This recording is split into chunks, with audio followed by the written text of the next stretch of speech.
বিক্রিয়া কোশেন্ট এবং সাম্য ধ্রুবক এই ব্যাপারটা নিয়ে আজকে আমরা আলোচনা করব। আচ্ছা, বিক্রিয়া কোশেন্ট বা রিয়াকশন কোশেন্ট এটাকে কিউ সি দিয়ে রিপ্রেজেন্ট করা হয়, আর সাম্য ধ্রুবক এটাকে কে ইকুইলিব্রিয়াম এটা দিয়ে রিপ্রেজেন্ট করা হয়। এবার রিয়াকশন কোশেন্ট এবং সাম্য ধ্রুবক কী বা এদের মধ্যে সম্পর্কটা কী? তো আমি ধরে নিচ্ছি যে এখানে একটা রিয়াক্টেন্ট আছে, সেই রিয়াক্টেন্টটা বিক্রিয়া করে প্রোডাক্ট উৎপন্ন করছে। এবার যখন বিক্রিয়াটা শুরু হয়নি তখন কি হচ্ছে না, তখন আমি ধরে নিচ্ছি যে রিয়াক্ট্যান্টটা একদম 100% আছে আর প্রোডাক্ট জিরো, কিছু নেই। এটা ইনিশিয়ালি বা শুরুতে। যত বিক্রিয়াটা অগ্রসর হবে এই রিয়াক্ট্যান্টের যে কনসেন্ট্রেশনটা সেটা কমবে। আমি ধরেছি 90, আর এটা ভেঙে এখানে প্রোডাক্ট 10 উৎপন্ন হলো। তারপরে এখানে আরও কমবে 80, 20, তারপর এখানে আস্তে আস্তে এইভাবে ব্যাপারটা কমতে কমতে একসময় 50-50 হলো। তারপর যদি বিক্রিয়াটা আরও অগ্রসর হয় তাহলে এটা 60-40, এটা 40, এটা 60 এরকম হবে, 20-40 এরকম, মানে বিভিন্নভাবে এটা কমবে আর কি। তো এখানে যেটা ব্যাপার হচ্ছে যে আমি ধরে নিচ্ছি যে 50-50 সাম্যাবস্থাটা পাচ্ছি। যখন রিয়াক্ট্যান্টের কনসেন্ট্রেশন অর্ধেক হয়ে গেছে এবং প্রোডাক্টটা অর্ধেক হয়ে গেছে, আমি ধরে নিচ্ছি যে তখন সাম্যাবস্থাটা আমি পাচ্ছি। সাম্যাবস্থা মানে কি না, যখন রিয়াক্ট্যান্ট এবং প্রোডাক্টের কনসেন্ট্রেশনটা আর বাড়া কমা করবে না তখন সেটা সাম্যাবস্থায় থাকে। এবার সাম্যাবস্থা যে সবসময় 50-50 থাকবে এমন কোনো মানে নেই, 90-10 থাকতে পারতো বা 40-60 থাকতে পারতো। এবার আমি 50-50 সাম্যাবস্থাটা আছে এটা ধরে আমি ব্যাপারটা বলছি। তো সাম্যধ্রুবক মানে কি না, সাম্যধ্রুবক হচ্ছে অ্যাট ইকুইলিব্রিয়াম যে প্রোডাক্টের কনসেন্ট্রেশন এবং রিয়াক্ট্যান্টের যে কনসেন্ট্রেশন, এই ব্যাপারটাকে বলা হচ্ছে সাম্যধ্রুবক। সাম্যাবস্থায় প্রোডাক্ট এবং রিয়াক্ট্যান্টের কনসেন্ট্রেশনটাকে বলা হচ্ছে সাম্যধ্রুবক। তো এখানে প্রোডাক্টের কনসেন্ট্রেশনটা কত না, প্রোডাক্টের কনসেন্ট্রেশনটা হচ্ছে 50 আর রিয়াক্ট্যান্টের কনসেন্ট্রেশনটা হচ্ছে 50। তার মানে এখানে কে ইকুইলিব্রিয়াম সমান হচ্ছে কি না, সমান হচ্ছে 1। কে ইকুইলিব্রিয়াম সমান হচ্ছে 1। আর সাম্যাবস্থা ব্যতীত যেমন এখানে আমি 50-50 সাম্যাবস্থা ধরেছি, তো এই সাম্যাবস্থা ছাড়া যে কোনো মুহূর্তে যখন আমরা প্রোডাক্ট এবং রিয়াক্ট্যান্টের যে কনসেন্ট্রেশনের অনুপাত বের করবো সেটাকে বলা হচ্ছে রিয়াকশন কোশেন্ট। তো আমি এই পয়েন্টটায় যদি আমি রিয়াকশন কোশেন্ট যদি বের করি, তার মানে রিয়াকশন কোশেন্টটাকে কিউসি বলা হয়। কিউসি মানে কি, মানে রিয়াকশন কোশেন্ট মানে কি না, সাম্যাবস্থা ব্যতীত যে কোনো জায়গায় প্রোডাক্টের এবং রিয়াক্ট্যান্টের যে কনসেন্ট্রেশনের যে অনুপাত সেটাকে বলা হচ্ছে রিয়াকশন কোশেন্ট। তো এইখানে তাহলে কী হবে না, 10/90, মানে এটা অবশ্যই কী হচ্ছে না, এটা অবশ্যই 1-এর থেকে ছোটো হচ্ছে, 1-এর থেকে ছোটো হচ্ছে যদি এটাকে আমি ভাগটা করি। আর আমি যদি এই সাম্যাবস্থার পর যদি এই পয়েন্টে যদি দেখি তাহলে কি হবে, এখানে তাহলে কিউসির মানটা কী হচ্ছে না, কিউসির মানটা হচ্ছে 80/20, মানে এটা আবার কী হবে না, 1-এর থেকে বড় হবে। তো এই জায়গাটায় যদি আমি একটা লাইনের মধ্যে প্লট করি তাহলে কি দাঁড়াচ্ছে, তো এটাকে প্লট করলে যেটা আছে সেটা দেখো এখানে যে সাম্য ধ্রুবকটা মানে ইকুইলিব্রিয়াম কনস্ট্যান্টটা এর ভ্যালুটা এখানে 1-এর জায়গায় আছে, এই দিকটা হচ্ছে 1-এর থেকে ছোট, মানে এইখানে একটা কিউসি আছে আর এইখানে আছে একটা কিউসি আছে, মানে এখানে কিউসিটা কিনা 1-এর থেকে বড়, এইটা হচ্ছে কিনা 1-এর থেকে বড়, এটা হচ্ছে 1-এর থেকে ছোট। এবার একটা সিস্টেম কিন্তু সবসময় সে সাম্যাবস্থায় থাকতে চাইবে, একটা সিস্টেম সে সবসময় সাম্যাবস্থায় থাকতে চাইবে। তো যদি দেখা যায় যেমন এখানে কি হয়েছে না, এখানে কিউসির মানটা 1-এর থেকে ছোট, 1-এর থেকে ছোট, এখানে কিউসির মানটা 1-এর থেকে ছোট, 1-এর থেকে ছোট, আর এখানে কি 1-এর থেকে বড়। তাহলে যদি, আর এখানে কি বলো, এই 1টা হচ্ছে ইকুইলিব্রিয়াম কনস্ট্যান্ট, কে ইকুইলিব্রিয়াম। তো তার মানে এখানে দুটো ব্যাপার ঘটতে পারে, একটা হতে পারে যে কিউসিটা ছোট দেন হচ্ছে ইকুইলিব্রিয়াম কনস্ট্যান্টের থেকে। যদি এরকম হয় যে QC is less than K equilibrium, তাহলে বিক্রিয়াটা কি হবে না, তাহলে কিন্তু বিক্রিয়াটা এই সামনের দিকে এগিয়ে যাবে। কি বললাম, তাহলে বিক্রিয়াটা সামনের দিকে এগিয়ে যাবে। আর যদি দেখা যায় যে কিউসির মানটা কে ইকুইলিব্রিয়ামের থেকে বড় হয় তাহলে কি হবে, এটা পশ্চাৎবর্তী হবে। এই যে এখানে কি হচ্ছে 1-এর থেকে বড়, 1-এর থেকে বড়, এই যে এই পয়েন্টগুলো যদি দেখি তাহলে ইকুইলিব্রিয়াম কনস্ট্যান্টের মানটা মানে রিয়াকশন কোশেন্টের মানটা কি হচ্ছে না, ইকুইলিব্রিয়াম কনস্ট্যান্টকে ক্রস করে গেছে, ইকুইলিব্রিয়ামটা এখানে আছে। তার মানে যদি কিউসির মানটা ইকুইলিব্রিয়াম কনস্ট্যান্টকে ক্রস করে যায় সে আবার কি হবে না, সে আবার ব্যাকে যে ইকুইলিব্রিয়াম কনস্ট্যান্টের সাথে তার ভ্যালুটাকে সমান করার চেষ্টা করবে। তার মানে এই কেসটা যদি হয়, কিউসিটা যদি বড় হয় তাহলে এটা কি হবে না, পশ্চাৎবর্তী হবে বা পশ্চাৎমুখী হবে। আর কিউসির মানটা যদি ছোট হয় ইকুইলিব্রিয়াম কনস্ট্যান্টের থেকে, তাহলে কি হবে না, সম্মুখবর্তী হবে, সম্মুখবর্তী হবে। এটা হচ্ছে ব্যাপার। এবার আমরা যেটা পড়বো সেটা হচ্ছে লা সাতিলিয়ারের নীতি। এখান থেকে কোশ্চেন প্রায়ই আসে, এটা একটু দেখে নাও, নোট করো, তারপর লা সাতিলিয়ারের নীতির দিকে যাচ্ছি। নেক্সট দেখা হচ্ছে লা সাতিলিয়ারের নীতি। তো এই লা সাতিলিয়ারের নীতিটা অ্যাকচুয়ালি কী? দেখো এই নীতিটা ধরো একটা, এই নীতিটা আনতে গেলে একটা এক্সাম্পল দিচ্ছি। ধরো একটা রিং আছে, আর এই রিংয়ের মধ্যে ধরো একটা মার্বেলকে এভাবে ঘোরানো হচ্ছে, একটা মার্বেলকে আমি এভাবে ঘোরাচ্ছি। তাহলে এই মার্বেলটা ঘোরানোর পর যখন তার এনার্জি শেষ হয়ে যাবে, সে কোথায় এসে থামবে না, এই জায়গাটায় সে কিন্তু এসে থামবে। তার মানে এই পয়েন্টটা কি হচ্ছে না, এই পয়েন্টটা হচ্ছে সাম্যাবস্থা, এই পয়েন্টটা হচ্ছে সাম্যাবস্থা, এই পয়েন্টটা হচ্ছে এই সিস্টেমের মানে এটা হচ্ছে সাম্যাবস্থা।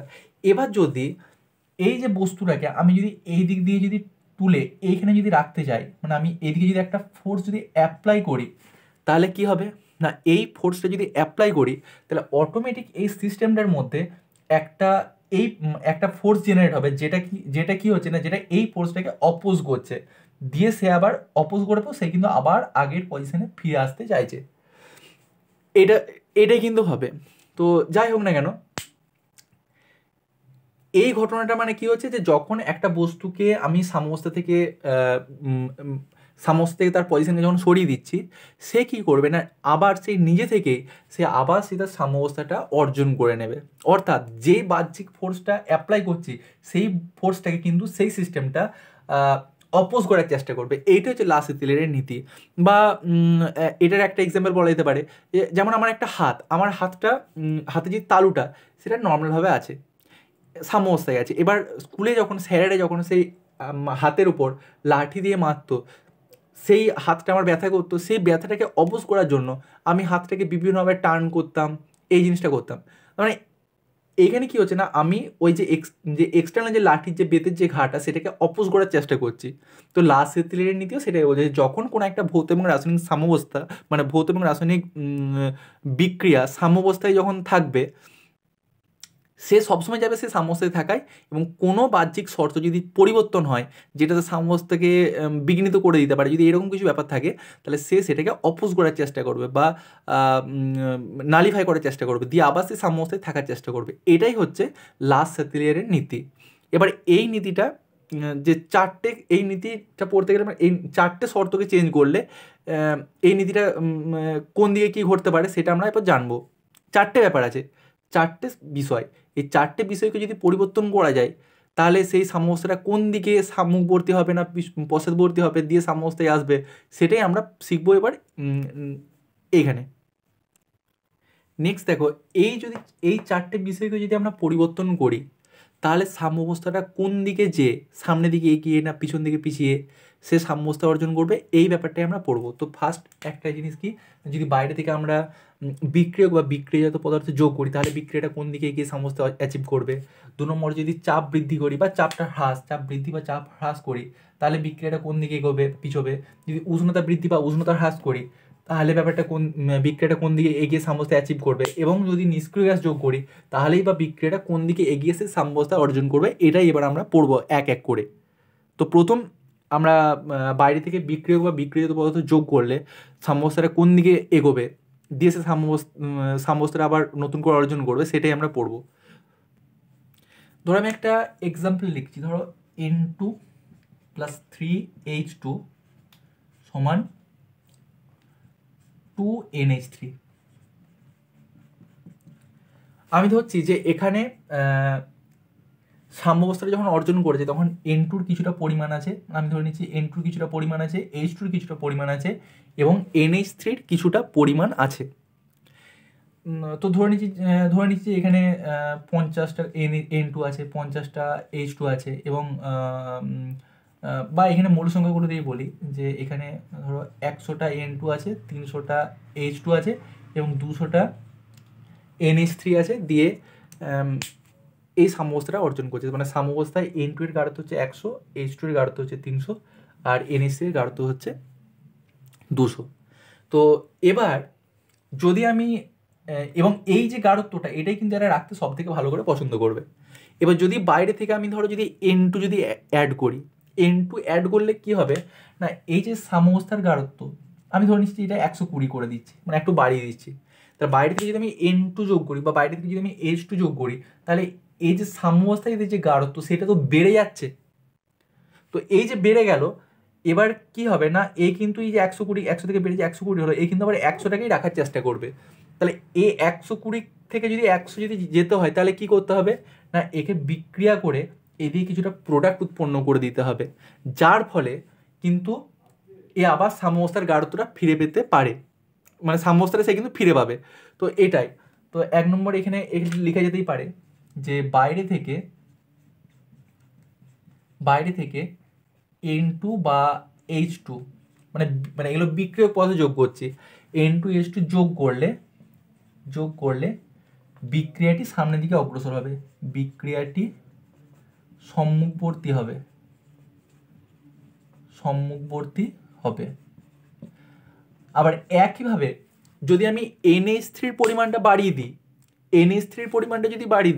তাহলে NH3 যে সাম্যাবস্থার গাঢ়ত্ব 200, এটা কিন্তু বেড়ে গেল। তাহলে এটাকে আবার কমানোর চেষ্টা করবে, তাহলে এটা কমাতে গেলে কি হবে না, বিক্রিয়াটা পশ্চাৎবর্তী হতে হবে।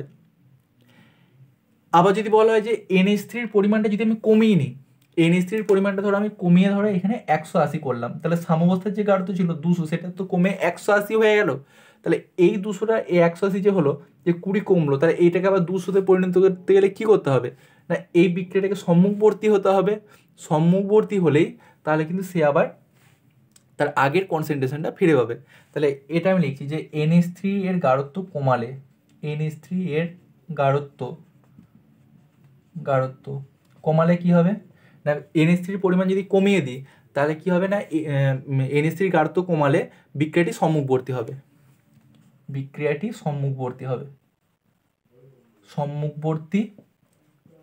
হবে, ক্লিয়ার?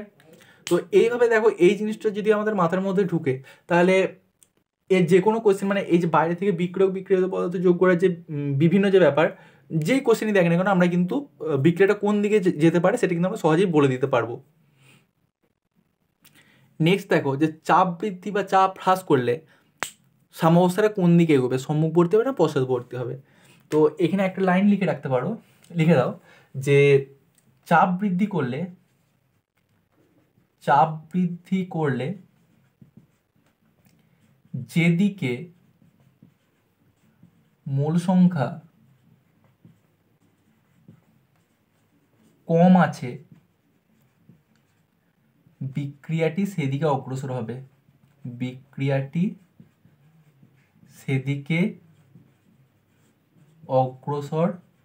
হবে, তাহলে এই যে এটা যে N2 প্লাস 3H2, এই যে 2NH3, তাহলে এদিকে রিঅ্যাক্ট্যান্ট সাইডে টোটাল মোল সংখ্যা কত, এইদিকে 3 আর এদিকে 4, এদিকে 3 এদিকে 1 সমান 4, আর এদিকে মোল সংখ্যা কত না, এদিকে 2।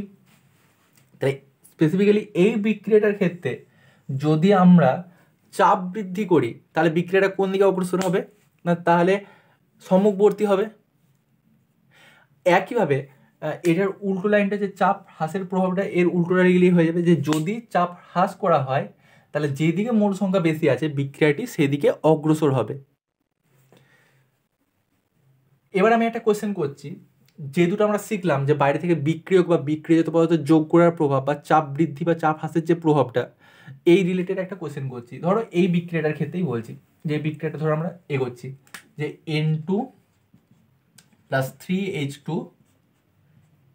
এখান থেকে 2NH3। তো এভাবে বলছি যে NH3 এর উৎপাদন বৃদ্ধি করতে হলে কি করতে হবে বলো? যে দেখো, এক হচ্ছে যদি আমরা N2 এর পরিমাণ বৃদ্ধি করে দিই বা H2 এর পরিমাণ বৃদ্ধি করে দিই, তাহলে সাম্যাবস্থায় সেই গাঢ়ত্বগুলোকে ধরে রাখার জন্য বিক্রিয়াকে সম্মুখবর্তী হতে হবে। আর সম্মুখবর্তী হলে NH3 এর পরিমাণ বা NH3 এর অ্যামাউন্ট আমরা বেশি পরিমাণ পাবো। বা যদি আমরা চাপটাকে বৃদ্ধি করে দিই, চাপটা বৃদ্ধি করলে কি হবে না, এইদিকে তো মূল সংখ্যা কম, তাহলে বিক্রিয়াটা এদিকে অগ্রসর হবে, অর্থাৎ NH3 এর পরিমাণটা কিন্তু এভাবেও আমরা বাড়াতে পারি। নেক্সট দেখো যে উষ্ণতা বৃদ্ধি বা হ্রাসের প্রভাব। তো এখানে একটা লাইন লিখে রাখো যে উষ্ণতা বৃদ্ধি করলে, উষ্ণতা বৃদ্ধি করলে, উষ্ণতা বৃদ্ধি করলে যেদিকে তাপের শোষণ হয়, যেদিকে তাপের, যেদিকে তাপের শোষণ হয়, যেদিকে তাপের শোষণ হয়, বিক্রিয়াটি সেদিকে অগ্রসর হয়, বিক্রিয়াটি সেদিকে অগ্রসর হয়। যেমন একটা এক্সাম্পল লিখি, ধরো নর্মালভাবে একটা এক্সাম্পল লিখি, ধরো A প্লাস বি, এখানে ধরো কিছুটা পরিমাণ হিট উৎপন্ন হয়েছে, দিয়ে ধরো সি প্লাস ডি উৎপন্ন হয়েছে।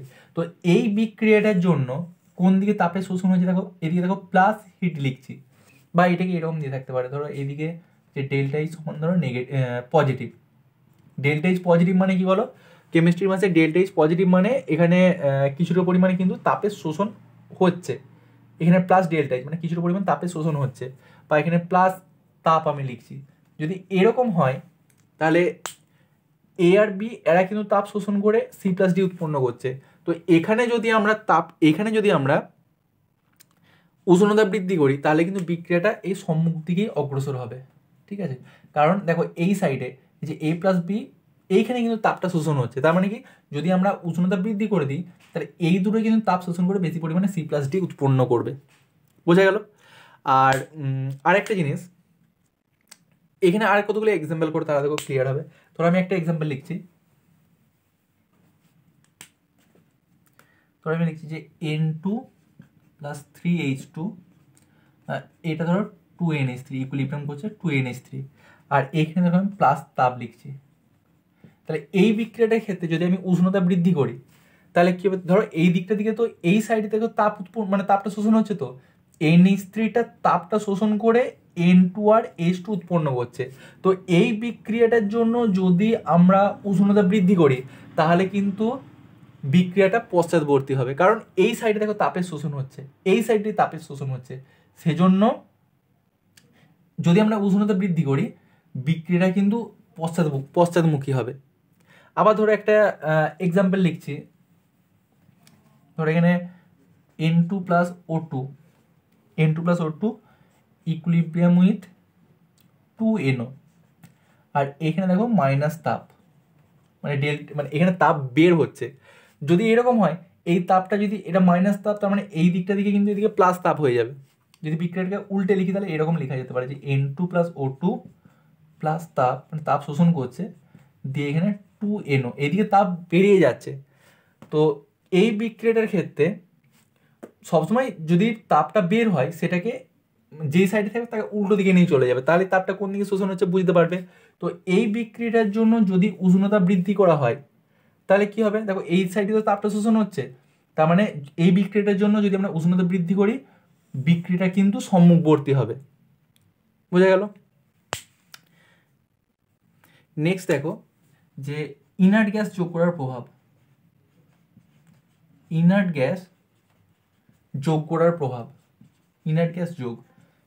তো এই ইনার্ট গ্যাস যে যোগটা এটা দুটো কন্ডিশনে আমরা করতে পারি, একটা হচ্ছে at constant volume, at constant volume, আর একটা কি না অ্যাট কনস্ট্যান্ট প্রেসার। তো কনস্ট্যান্ট ভলিউমে যদি ইনার্ট গ্যাস যোগ করি তাহলে নো এফেক্ট, সাম্যাবস্থার উপর কোনো প্রভাব পড়ে না, নো এফেক্ট। কিন্তু কনস্ট্যান্ট প্রেসারে যদি আমরা ইনার্ট গ্যাস যোগ করি তাহলে কি হবে না, তাহলে কি হবে না, কনস্ট্যান্ট প্রেসারে যদি আমরা ইনার্ট গ্যাস যোগ করি যেদিকে মোল সংখ্যা বেশি আছে, যেদিকে মোল সংখ্যা বেশি বিক্রিয়াটি সেদিকে অগ্রসর হবে, সেদিকে অগ্রসর হবে। তাহলে এই বিক্রিয়াটার ক্ষেত্রে কি হবে, N2 প্লাস 3H2 2NH3, তাহলে বলা হয় যে এইদিকে মোল সংখ্যা কত, রিঅ্যাক্ট্যান্ট সাইডে টোটাল মোল সংখ্যা হচ্ছে 4 আর প্রোডাক্ট সাইডে টোটাল মোল সংখ্যা কত না 2।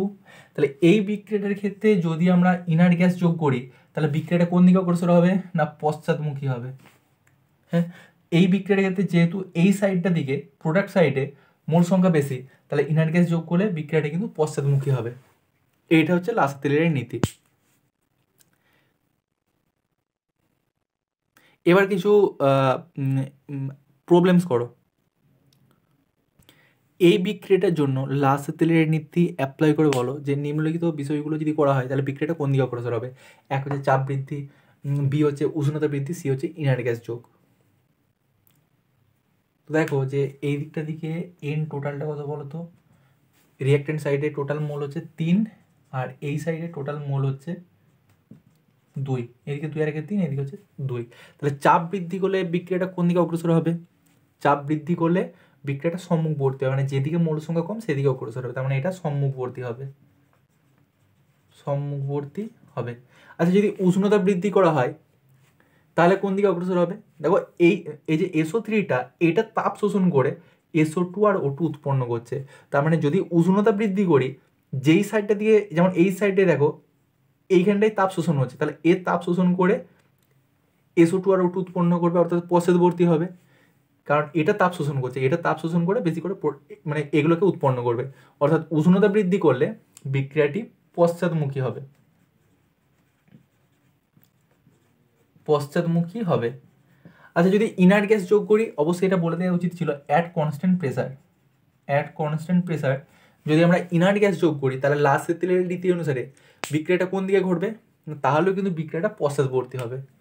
তাহলে যদি কনস্ট্যান্ট প্রেসারে ইনার্ট গ্যাস যোগ করি তাহলে বিক্রিয়াটা কি হবে না যেদিকে মোল সংখ্যা বেশি সেদিকে হবে, অর্থাৎ এটাও কিন্তু পশ্চাৎমুখী হবে। এটা হচ্ছে লাসাতেলিয়ারের নীতি।